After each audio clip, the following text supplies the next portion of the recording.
Welcome back to మనం TV. నేను మీ పవన్ బెస్వాడ.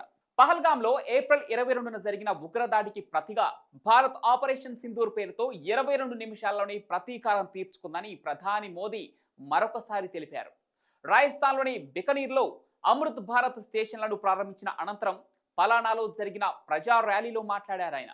ఈ క్రమంలోనే పాకిస్తాన్కు ప్రధాని మోదీ మరోసారి స్ట్రాంగ్ వార్నింగ్ ఇచ్చారు. పాక్తో చర్చలు ఉండవని, ఒకవేళ జరిగితే అది పాక్ ఆక్రమిత కాశ్మీర్ పైనే ఉంటాయని తేల్చి చెప్పారు ప్రధాని.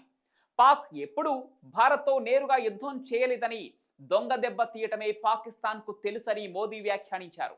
భారత్ ప్రతీకార దాడి చేస్తే ఫలితం ఎంత ఘోరంగా ఉంటుందో ప్రపంచానికి స్పష్టంగా చూపించామని, ప్రతి భారతీయుడు ఉగ్రవాదాన్ని నేలమట్టం చేయాలని సంకల్పంతో ఉన్నారని పేర్కొన్నారు. ఆపరేషన్ సింధూర్లో ఉగ్రవాదుల ఏరువేతకు త్రివిధ దళాలకు పూర్తి స్వేచ్ఛనిచ్చినట్లు ఈ సందర్భంగా ప్రధాని మోడీ గుర్తు చేశారు. వ్యూహాలతో త్రివిధ దళాలు ప్రత్యర్థి పాక్ను ఉక్కిరిబిక్కిరి చేసి మోకరిల్లేలా చేశాయని తెలిపారు. పాక్ అణుబాంబు వేస్తామని బెదిరిస్తే భారత్ ఇక ఏమాత్రం భయపడేదే లేదని మోదీ మరోసారి స్పష్టం చేశారు.